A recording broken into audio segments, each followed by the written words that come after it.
Welcome to the Nick Blevins Family Ministry Podcast. Our goal is to help you maximize your church's potential. You'll hear from top leaders in children's, student, and family ministry about the principles and practices they use. Now here's your host, Nick Blevins. What's up, everybody? Welcome to episode 229 of the podcast. In this episode, we're going to talk about a different volunteer recruiting focus. So all of us need to recruit volunteers. It's rare that you're in a season where you have enough volunteers, or certainly more than you need.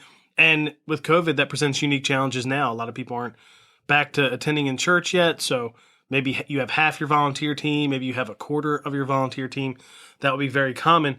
And so we talk about a different way to focus on volunteer recruiting.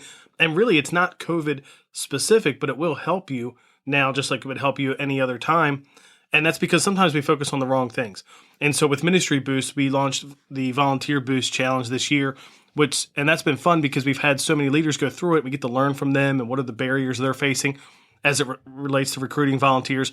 And so in this episode today, what you're going to hear is a recording of a conversation we had on Zoom with other leaders about recruiting volunteers. And Kenny Conley and I talked about a different way, a different thing to focus on, a thing that actually moves the needle as opposed to what we usually focus on, which is it's already done at that point. So that's what we're going to talk about in this conversation.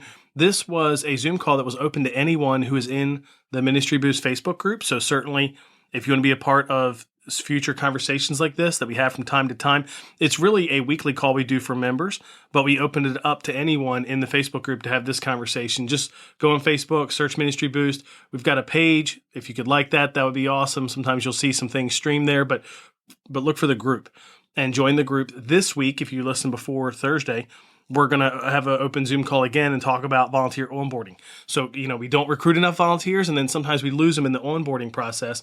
And so make sure you jump in if you want to be a part of that conversation. We're also going to have some conversations about summer programming, elementary or children's ministry large groups. So we're going to do a few of these over the next month or so. They're going to be open to anyone if you're interested in that. Jump in the Facebook group there so you get the link. Before we jump into this here today, we are selling the volunteer bundle with Ministry Boost for the first time. It's been a part of membership. Everything's a part of membership for probably, 6 or 9 months or so. But it hasn't been available to everyone else who isn't a member until now. You can get it for just $25. It's normally going to be $99, but you'll always be able to get it for $25 because you listen to the podcast. Just use the coupon code podcast in case you get there and it's not $25, if it's $99.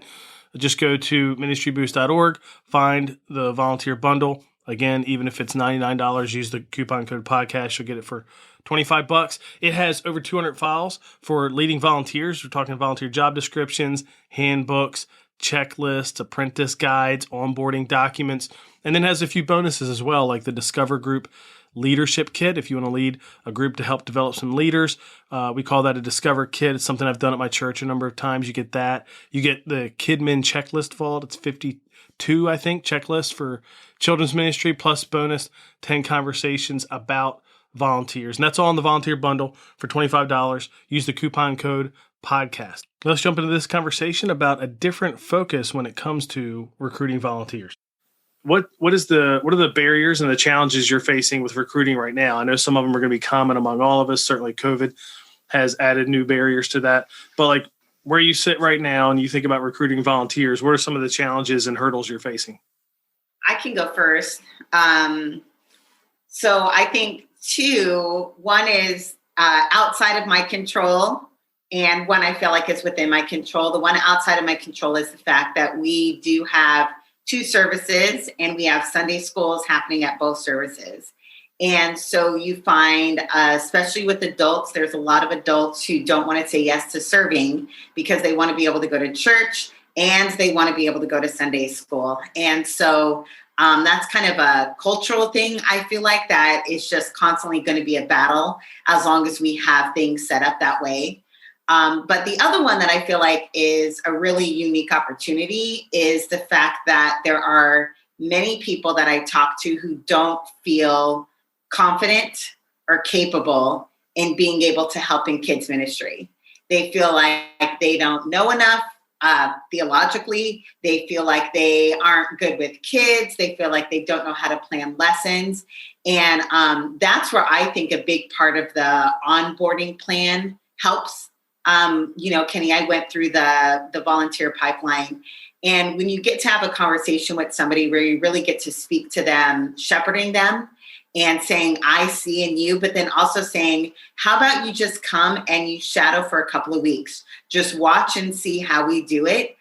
There's no obligation. Like if you shadow for 2 weeks and you still think there's no way that I can help, then I won't put you in a classroom or whatever, but giving people that opportunity to say, just come and see what it's like. And you might be shocked at what you have to offer in this group. So yeah, that's what I would say are barriers that I'm facing. That's huge. That's so good. That's so good. It's always easy for people to, and that's the one thing we talk about in volunteer pipeline is how do we make it easier for them to say yes? It's so easy for people to say no.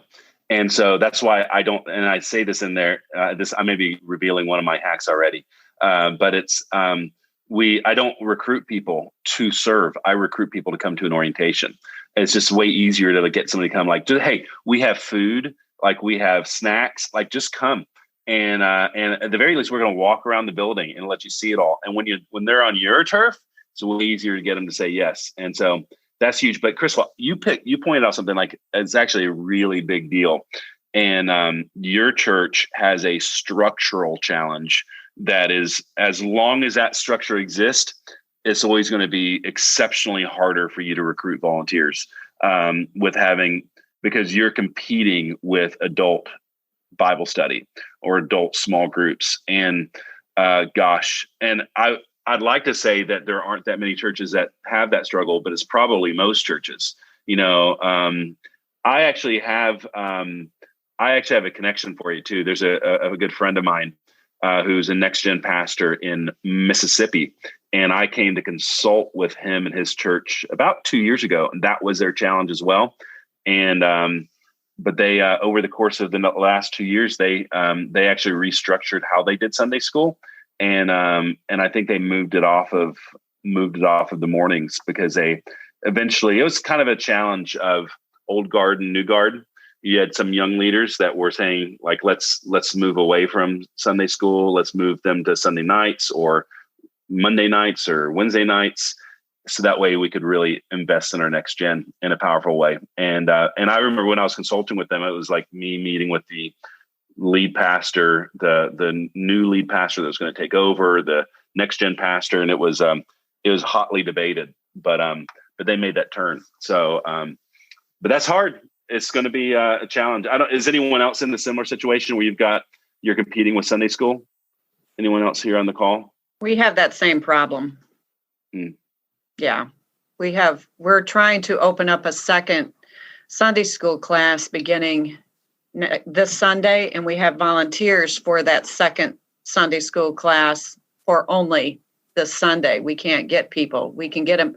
Our services are at 9:30 and 11, and we have barely enough volunteers for the 9:30, but the 11 o'clock, we've had very little interest whatsoever. So we're kind of at a loss as to what to do. I mean, because have been people that have asked us if we would start at 11 o'clock Sunday school class during the service, but don't really know where to go. And Nick, I know Nick has consulted with churches in similar situations and certainly has had conversations with churches like this as well. This is where it's going to really require very strong, clear, and bold leadership, because it really is a decision.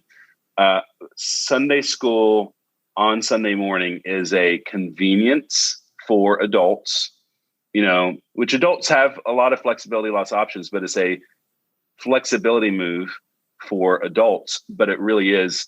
I'd be willing to bet that a church, I don't know, this is probably really brash and bold to say this, but a church will never have a thriving children's ministry as long as adults have an option to go to Sunday school on Sunday morning.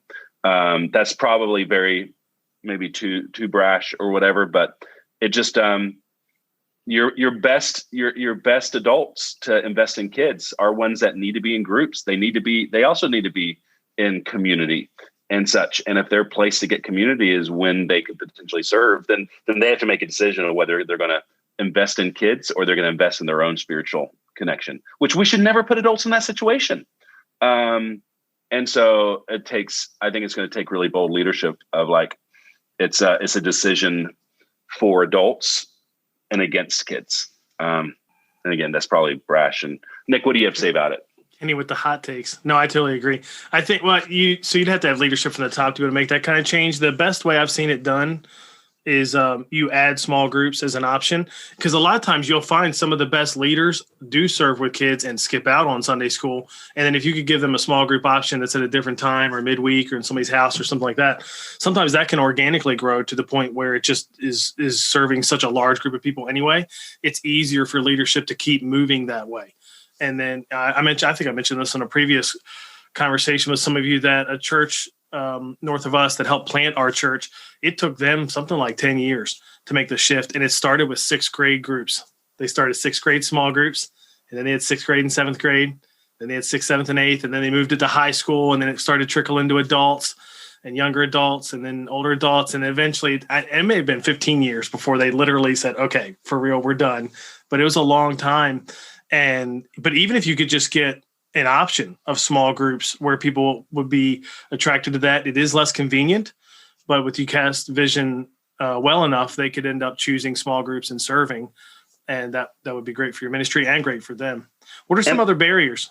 Yeah, and I wouldn't advocate, last word. I have to have the last word. I wouldn't advocate saying something that's going to get you in trouble, but I'd almost advocate you asking your leadership, like, are you okay with really not ever having a strong children's ministry at this church? Like, is that okay with you? Because I feel like it kind of backs you into a corner in your leadership. So, and do that in a respectful way. I'd be happy to have a conversation with any senior leader, and I'll ask them for you. Like, are you okay with having a mediocre children's ministry where you get the leftovers, like where you get the leftover people to lead the next generation, where we're seeing kids fall away from their faith at a faster rate than, are you okay with that? Like, is that really what you want? That's fine. Are you open for your church being dead in 30 years? If that's okay, then move forward. Okay. Sorry. Oh, this is on the internet. Yeah, this is recorded. Kenny's trying to get you all fired is basically what's happening here. No, but the point that you're making, which is true, is most people do not see these things competing against each other. And they do. Mm-hmm. There's a tension that you're managing. So if you're leaning more into one, you are sacrificing the other. And I grew up in a Sunday school model. I taught 7th grade Sunday school. I would have not viewed it. I knew when I was teaching Sunday school that I wasn't going, but for me as a volunteer, I was okay with that. But then when I did have that community again in a small group a couple of years later, I realized what I was missing. So that's just bringing up the fact that they do pull against each other and they compete is a good conversation. What are some other barriers, some challenges with volunteer recruiting that you're facing? We have people who, like if you're doing a onesie twosie type event, like for VBS, we did very well. We're full. We had to shut it down we have 7 camps this summer, and they're all most full, every one of them. And we were able to secure volunteers for that easily. I don't know why. Well, I think it's because it's a short-term commitment versus the long-term commitment. And that's why the Sunday school thing is so challenging. Yeah, but Cheryl, I'm excited for you because I'm doing VBS for the first time in 15 years at my church. VBS has been a really big deal here.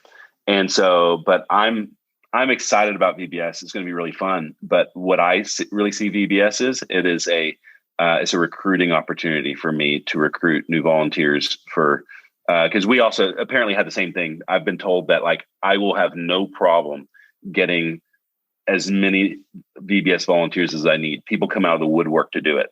And so, but here's one thing that I'm excited about that they haven't done here before is that we're actually, as kids are registering for VBS, they're letting us know, we're asking what service they normally attend and grade and all that sort of thing. So we're actually intentionally grouping our kids based on how they would be in small groups on the weekend. So as we plug in these leaders, the ask is, would you like to continue leading the same group of kids, next week? Because my hope is they fall in love with their group and then say, you could do this every week. Like, let's keep this conversation going. So that's great.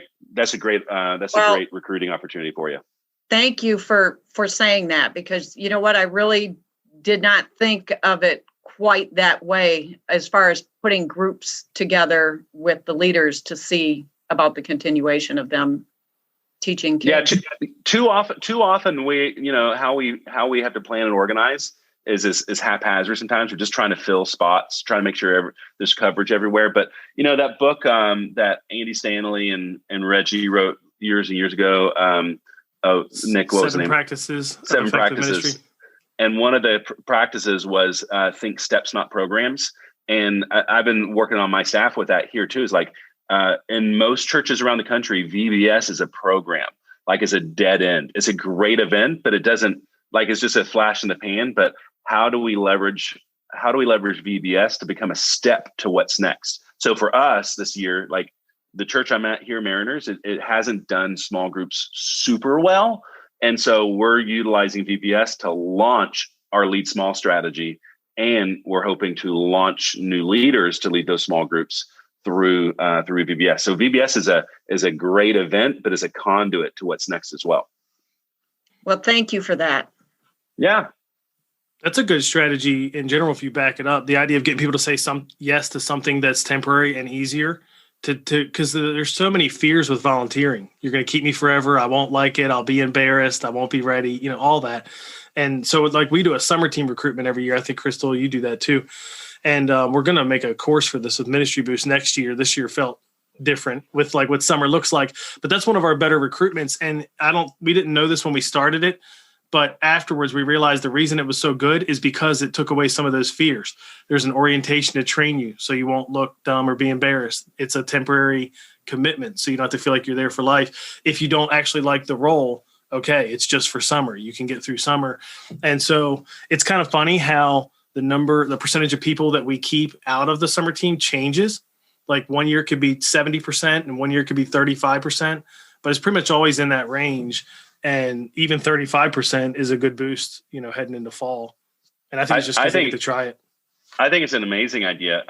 When I was in Austin, my lead pastor, who had previously been at Willow, where they always did a summer serve experience. And so he was always trying to convince me to do summer serve. And I was like, there's no way. Like, it's so hard to onboard, volunteers that I recruit, like to do an entire summer serve. But then after I met Nick and started hearing about how they did summer serve, I was like, okay, maybe my mind's changed. Like this, the summer serve, you give a lot of your volunteers a little bit of a breathing room, a little bit of a break, and a lot of them are going to take off because they love their kids. But it could end up being like your best volunteer recruitment push every year is you're giving current volunteers a break, and then you're bringing in reinforcements to join the team.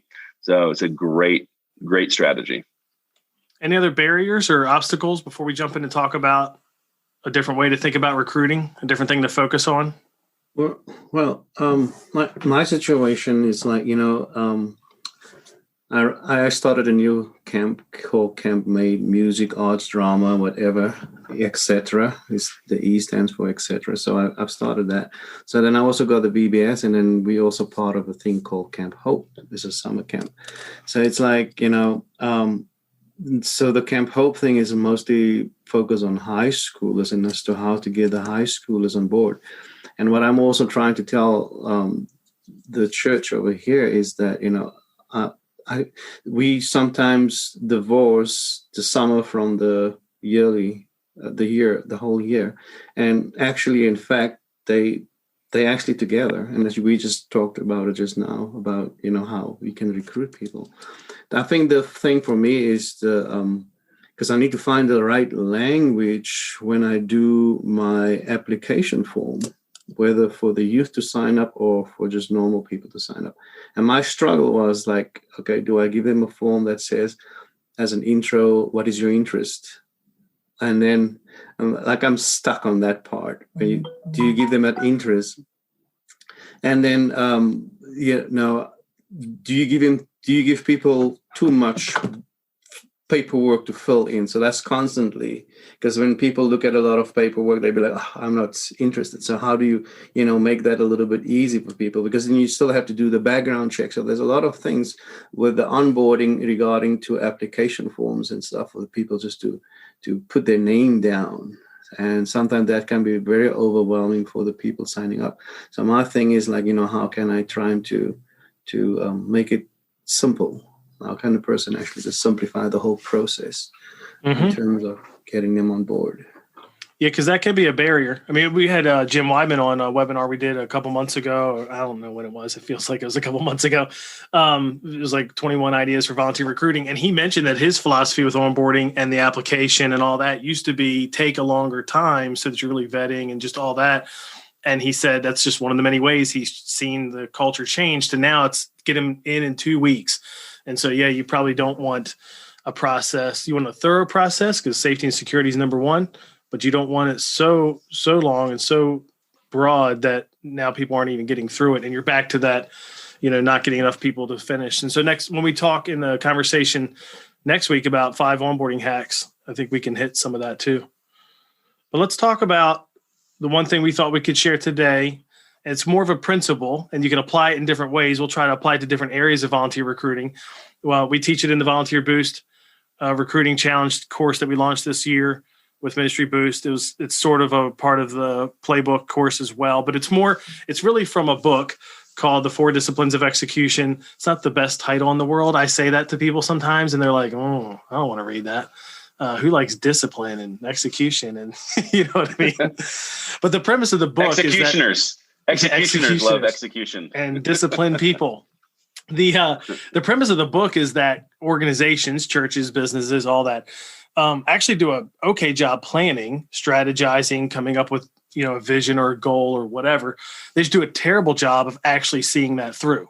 And I would say, I agree. So when I've worked with churches, like Kenny mentioned earlier, I never have a problem getting them to do the first retreat where we do all the planning. The problem is getting them to actually fulfill the plan over the next 6 months without letting it fall away and just be a forgotten thing. And so the book is about that and how do you do that better. But one of the concepts in the book is the difference between a lead measure and a lag measure when it comes to measuring progress on things. So Kenny, I'll let you kind of share the concept of that. Yeah, and this was mind blowing when I learned this. And I actually, to be perfectly honest, I still have not read this book, but I have taken the concept of lead measures and lag measures, and it's changed everything for me. And I was actually sitting in an executive leadership team just on Tuesday. And our lead pastor led us through identifying what are our lead measures and lag measures for the 4 critical areas of our church. So here's the idea. All of you probably have goals in your ministry. Like you might have a goal of like, how many kids do I want to see baptized this year? How many new families do I want to see? How many volunteers do I want to recruit this year? Which those are all fantastic goals, and you need to have goals. But the critical thing to understand is that all of those goals are actually lag measures, not lead measures. The kind of difference between those two is that you really don't have as much control as you think you do over those goals. Like maybe you want 50 more volunteers, but you really don't, you don't really have a ton of control over what that number actually ends up being at the end of the year. It's more about identifying what are the things that I have to do that if these things happen, the other thing, the lag measure, the goal actually becomes a reality. So for example, if I want to see, 20 kids baptized this year, which is a great goal, it's kind of really random, like when a child decides to get baptized is very random. So how do you really, put a number to that? So the lead measure to that would be how many baptism classes or baptism orientations or how many invitations, on our weekends, how many of those am I going to do that if I do X number of those, then X number will actually get baptized. It's kind of like the number I shared earlier when I told you when I was first starting to play with the volunteer orientation thing, that we found that when we asked if 100 people raised their hand to volunteer, only 30% of them made it into the process. So that actually became a number that we started working with, say like, okay, if I need 100 more volunteers, then that means I need 300 people to raise their hand. Okay. Lead measure versus lag measure. I knew the numbers now. So now I had a target, but that was also overwhelming because like how in the world am I going to get 300 people to raise their hand to volunteer? So the same thing is true in everything that you do. So baptisms, what are the lead measures? What are the things that you must do that if you figure out, because you probably may have this number as well, that you know that if you host a baptism class and 10 kids show up at your baptism class, how many of those kids are going to get baptized? It probably isn't 10. It might be 8, it might be 7, it might be 9. But if you know what that number is, you look back at the last 10 that you did, then now you know how many baptism classes do I need to do, or how many kids do I need to get to go through my baptism class for me to actually reach my baptism goal. Same thing with invitations. The more often you give kids an opportunity to say yes to Jesus, the more kids that you'll probably have come to your baptism class. Therefore, the more kids will actually get baptized. We're going to talk about that with volunteers because it's 100% true. So when I was sitting in this staff meeting on Tuesday with our lead pastor, and we looked at something we call the area of our church is called Serve Together, serve each other, and it's our volunteer number.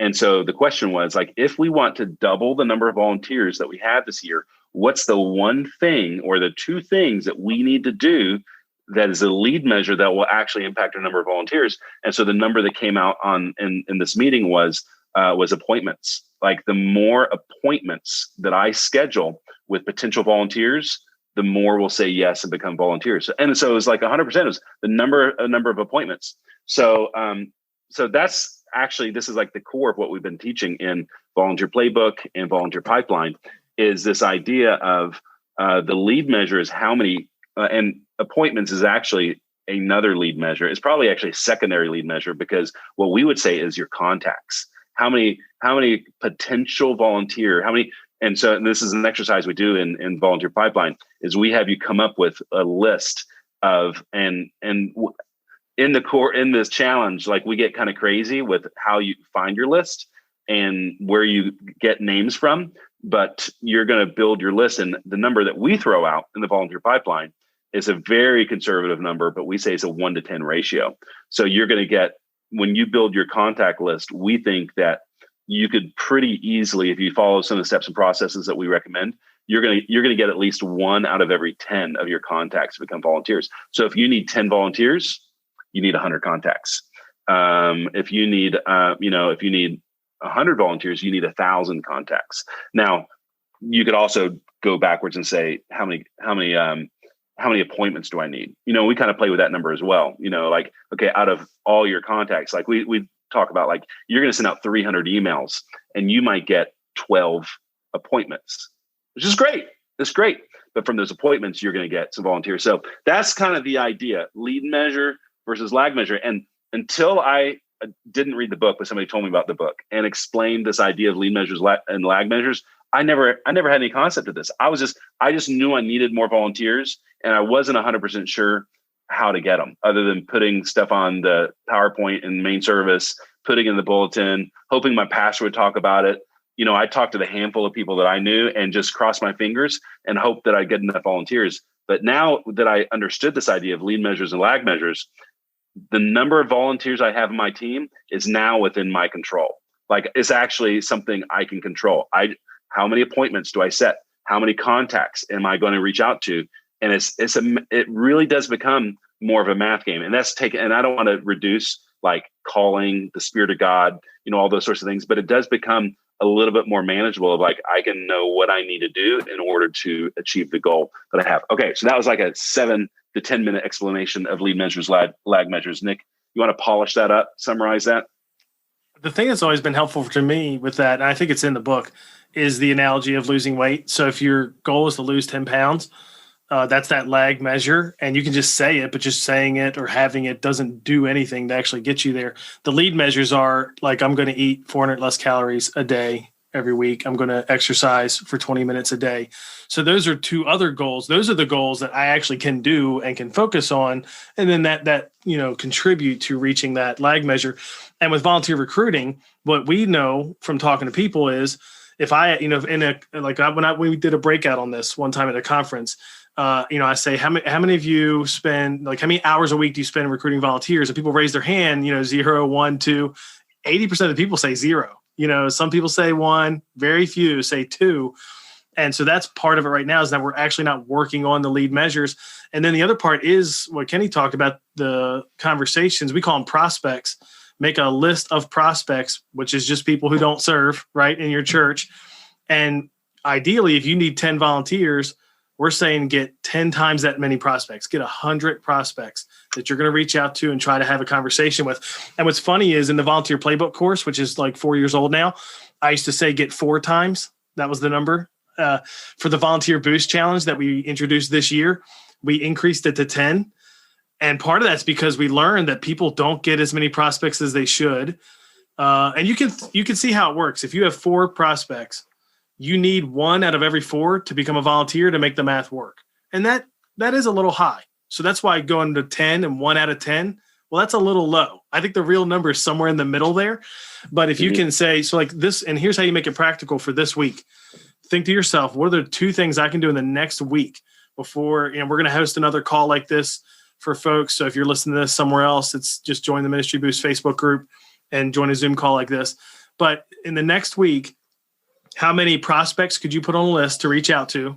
Like that's your goal. Is it 20? Is it 50? Is it 100? You'll search your church management system or do whatever to get these prospects. And then the other thing I would do is how many emails can you send or text, or like how many reach out communications can you send to those people? Do that to get that started and you'll make progress, right? And you come back next week and you say, okay, I added 50 prospects and I emailed them all. I sent 50 emails. Great. So the next lead goal might be how many conversations can I have with those people? And maybe the goal is 5. And some of it is just a realization of the numbers game. If you send 500 emails, you won't get 100 replies. If you got 17 replies, that would be very normal, might even be high.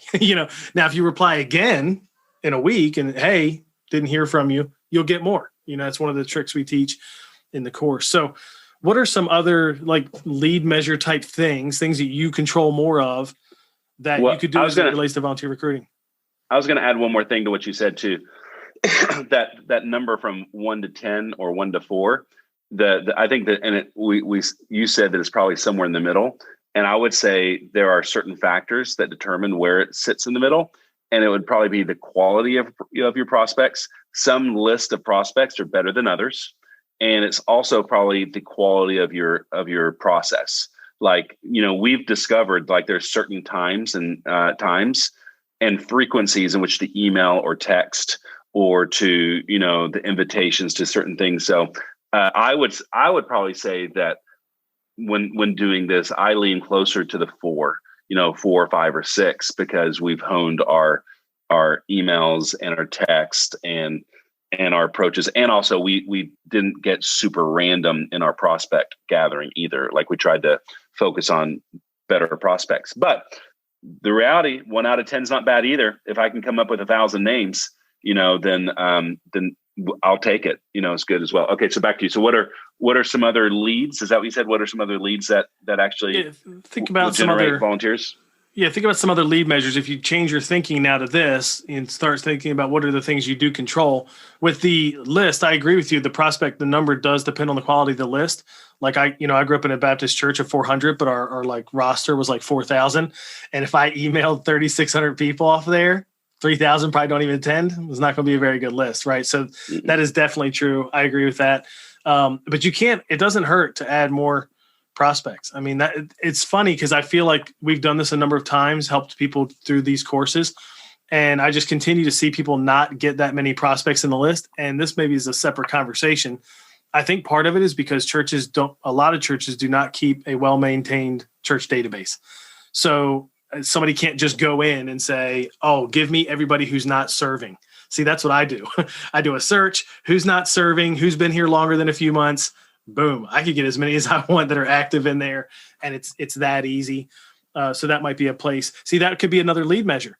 Hey, I know that's a problem that I need to fix. So actually this week, my first job is I'm going to talk to whoever I need to talk to about getting our church management system updated so we know who's serving and who's not. Like that would be a great thing, a lead measure, a goal. It's as simple as you do it or not. It's not a number, right, attached to it, but you do that in a week and then you come back and set up, a different lead measure. What are some lead measures you think of? I would say even what we talked about earlier today, VBS. Like again, I don't have any numbers to support this, but I would imagine after 2 or 3 years, we would probably have numbers to support that. If we have if we have 500 volunteers for VBS, that means that 50, like maybe 10% become long-term volunteers.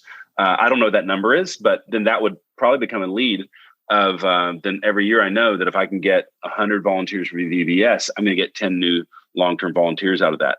What we said earlier about your program, Nick, your summer serve, that is somewhere. I mean, you said it fluctuates, but that would be a lead measure as well. Of like, if I can get 100 volunteers in our summer serve, we know that we're going to get somewhere between 30 and 40% of them that are going to stay on. Something that Mariners does here, they do really big child dedications, but they do them more publicly. For the last 10, 15 years, all our child dedications that I've led they've been more private Saturday afternoon things with kids, but they like to celebrate from the main stage, but they also see this as an opportunity. They have kids on stage helping lead worship, and they kind of do a pitch of like, hey, here's an opportunity for you as a church to invest in the next generation.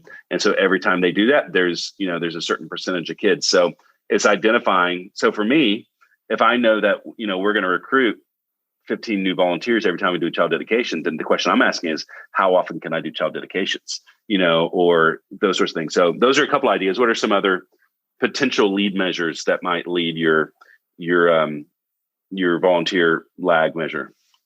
I have a question / idea. I don't know. I'm currently partnering with our worship team and our video team to do some more visual stuff, videos and or pictures, just to improve on that. And I'm wondering if that is proportionally worth my time and investing my time and my energies. I'm not a creative person, but they are. And I really like partnering with my current worship team and production team. But how have you seen at other churches how much time investment to make a lead goal be like invest in making videos and photos and promotional stuff? Mm-hmm. It's a good question. It's funny, if you search on Google for, I only know this because of SEO stuff and how people find their way to my site and certain articles. If you search volunteer recruiting or church volunteer recruiting, Google, the next hit is video. So I think a ton of people love the idea of a video. And I think it can be really powerful because it can speak to some of the fears we talked about earlier. Like if you can kind of see what it looks like, maybe you're a little less concerned, or if somebody shared a story. I wish I could dig this up. I'll try to dig it up while we're still talking here and share a link. But when Jeff Henderson was at Gwinnett Church, this was probably like 5 years ago now or something, they had the best middle school volunteer recruiting video I've ever seen in my life. It followed 2 new volunteers that started that year. And then they just recorded stuff throughout the year at trips, at camp, at regular programming. And they told their story and they interviewed them. And I'm like, I'm moving to volunteer for Inside Out or whatever the middle school ministry is called. It was so good. So I think it can be really good. But in terms of our conversation we're having about lead measures, here's how I would think about it. So you don't know what the effectiveness of the video is going to be. And that's okay, because we always are just trying things. So one lead measure is, can I make the video by this date? I'm going to make a complete video by this date, and you can decide what it's going to be in it and all that stuff. You could even decide to make 2 videos. One's more of just like a tour of what's in there. One's more of a story, right? And again, you're just testing them out. Once they're done, to me, the lead measure now shifts to how many eyes can we get on this video? You know what I mean? So one lead measure might be we're going to play it in service 1 week. Another one might be we're going to put it on Facebook and boost it or run ads to it or whatever. And the goal is to get 1,000 views or whatever. I'm just making this stuff up. And then I think the key though, and this is probably where we don't do a good job of this usually as churches, on the back end, how can you find out if the video was a key factor for somebody signing up? And what I would do is in the application, I would just ask right there, did you see the whatever volunteer recruiting video? Did it, can help you want to consider serving in C3 Kids or whatever. And then you can use that data and you come back. And if it's not very effective, okay, try something else. Won't do that again. If it is very effective, now, we can spend more time on it, but that is a popular solution. People, and I get why, because video done well can be very compelling. But of course, when people are searching, what they're looking for is like to download that video off of some website that's already done for them. And it's just going to make it happen. there's some truth to that, but not really. This might be a lot better to have stories from your folks. I'll look for that link. What are some other lead measures you think of? You know what? I just come up with a thought.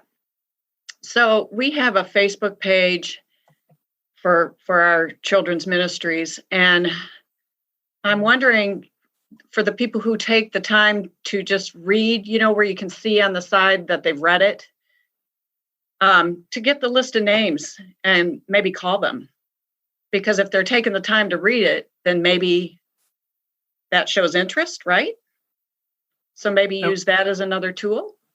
Sure. What are they reading? That part I missed on the Facebook page? Like when we put on our Facebook page, we're looking for volunteers for Sunday school, or we need some volunteers for XYZ, just different things. And we can see a lot of activity where they read it, but no one makes a comment, or, and you get a few people who like it.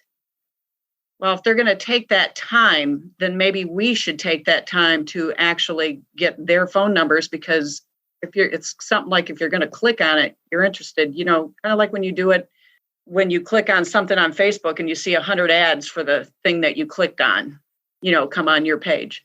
Does that make sense what I'm saying? Yeah. Well, the marketing world's been doing this for forever. Like, this is why they make so much money. And so that's why anytime I send an email out to volunteers or parents, why I'm going to want to send through something like MailChimp or Constant Contact or something like that, to where I can see who clicked on something. I can see somebody who opened it. And so, because when I want to follow up with people, you want to be subtle too. If I got people that click on our in an email about summer camp, then I know that all the people clicked on it. 2 days later, I want to send them another email just about camp, but probably not saying, I saw that you clicked about our camp, because that's creepy. But they're a warm lead, so you want to continue to serve them content that does that. So that's a really great idea, to follow your metrics of reads and opens and things like that, and follow up with those people. Because then now all of a sudden, that's really kind of a lot about refining your prospect list. Those are your better prospects. So that's pretty cool. That's a great idea. Anyone else? Well, I was going to. So one of the things that we do is we make a big deal about our fifth graders rising into middle school, and now obviously not last year because of COVID, but the years before that, I would host on a Sunday after worship service. I would invite the fifth graders, rising sixth graders in the spring, to a meeting with their parents about serving beginning the following fall, because there are different areas within our ministry where we will allow middle school kids to serve. So would that be a lead measure, or would that be a lag? That's a lead. Yeah, okay, it could be a lead as well, because that's a really great idea. Is that our church here has a pretty strong junior leader program, where as soon as you hit fourth grade, you can start serving. Fourth and fifth graders can serve, but we don't do it now. But I would say I would probably be inclined to build like an intentional orientation for junior leaders that parents need to come to learn about what their kids are going to be doing. And it would be an opportunity to invite parents to serve as well. And I'm sure there's a number there, if we've got 20 junior leaders who come to an orientation, some percentage of those will probably say yes to volunteering at as well. So that's a great lead measure. Another one, I have a friend of mine she used to always do a parent orientation at the end of their last service, where they would constantly invite parents to come learn about what we teach your kids in our environments and such. And they used it as a really strong volunteer recruiting process. And they got a high number. They got 60, 70% of the parents who came to their curriculum orientation, I think is what they called it or something. And so their goal was, let's get as many parents to this thing as possible so they can learn about what their kids are learning, but then we're going to recruit them to serve. And so that would also be a lead measure. How many parents can I get to come to this thing? So it's all about that. It's like figuring out what are great intentional things that we can do that we can measure. And then it helps us understand like how many of these things do we need to do in order to get X number of volunteers. And so you're going to have like initially, like what we talked about was like, the most common lead measure is going to be your number of prospects, your number of appointments, and that's what you can do. But there's also going to be child dedication. It's going to be VBS. It's going to be summer serve. It's going to be junior volunteers. You're going to have like maybe like 6 or 7 different leads that all point towards, or maybe that your church does twice a year, does like an expo, like a volunteer expo. That's another way to build prospects, for you to continue to put into the process. So, but it's thinking about it all differently, I think it's thinking of like identifying how many volunteers do I actually need? And then what things do I need to do in order to get those volunteers that I actually need? Yeah, I think another lead I was thinking about is we talk about this in the end of the Volunteer Boost course, but doing an event. I mean, it might sound crazy, but doing an event just for the sole purpose of making it easy for people to be a first serve for that event. So now a lot of times you're not going to do something just for that, but you might be able to think of an event you already do that is easy to invite people to one time. We've done, I even think church-wide, when we decorate the building for Christmas, we always invite people that aren't serving, have never served, to come do it. And it's just so easy for them to come meet people and make that a good experience. I just had another idea, something that we're experimenting with. So a lot of churches use Rooted as a assimilation curriculum. It's actually here, Irvine here is created Rooted. So we do lots of Rooted. So like that is, if you want to get in a small group here at Mariners, Rooted is your path towards that. If you're new to Mariners, Rooted is your path. But in the 10-week curriculum, there's a serve component where the whole group serves together. And we have a strong outreach ministry. So most of our serving opportunities are in food distribution, they're in tutoring, you do a one-time off serve or whatever. And my group, I just went through Rooted a few months ago, and our group that I was participating in, we went to and we packaged food for a local outreach. And then at the end of that, we sat around and the outreach director who oversaw that site recruited us, like pass out cards and said, if this is something you'd want to do again or in a future, thing, here's a way to do that. And so I know there's a few people on my team that have also led Rooted groups, and they actually made serving in kids their Rooted serve experience. And so then I've seen some other people on team who were in the guest services team that they were encouraging their staff to lead Rooted groups partially for the express purpose of recruiting people to guest services. So that's something that this next year, my team, we're looking at, because on staff here, all of us have to lead a Rooted group once a year. So the idea is like, how do we actually even measure that? If I'm leading a Rooted group and me being the children's pastor, what percentage of my group do I think that will actually begin serving in children's ministry because of the influence that I have on my Rooted group? So my goal is I got 13 people on my staff. So the goal is like, okay, if all 13 have to be part of a Rooted group. So if all 13 of my staff lead a Rooted group and 30% of their Rooted group start serving in children's ministry, that's a great lead lag measure to track as well. Here's one last one that's a little outside the box, but I encourage some leaders to do this. If your church has like an orientation for new attenders or a growth track or something like that, somehow you should be partnering with that anyway. But ideally, if it's designed well from the top, it's trying to get people to serve anyway. But if it's not, a lead measure could be attending yourself and how many conversations you have there with people that certainly could be good prospects to continue serving. Now you got to figure that out if that's going to work, because you don't want eventually like a bunch of staff figure that out. And so they're all going and we're all fighting over people, like kids fighting over a toy or whatever. But if nobody else is taking advantage of that, that could be a good solution. So here's what I'd love to challenge everyone to do. And I'll say this too. Well, hold on. I'm gonna say, and in 24 years of ministry, I would say nobody's going to fight for him like you do. You would anyway. So go ahead and lead the way in that, because a lot of people will be like, I don't need them as bad as you do. So, okay, good. Nick, what's the challenge? That is very true. So what are think of like 2 lead measures, goals that you can accomplish this week. See, that's the other thing that's powerful about that book, 4 Disciplines of Execution, is it tries to get you to break it down to a week. What can you do this week in 1 week? towards volunteer recruiting. And we just shared a bunch of ideas here. And I would love to hear from you. So like maybe next week you email me or Kenny, just nick@ministryboost.org or kenny@ministryboost.org.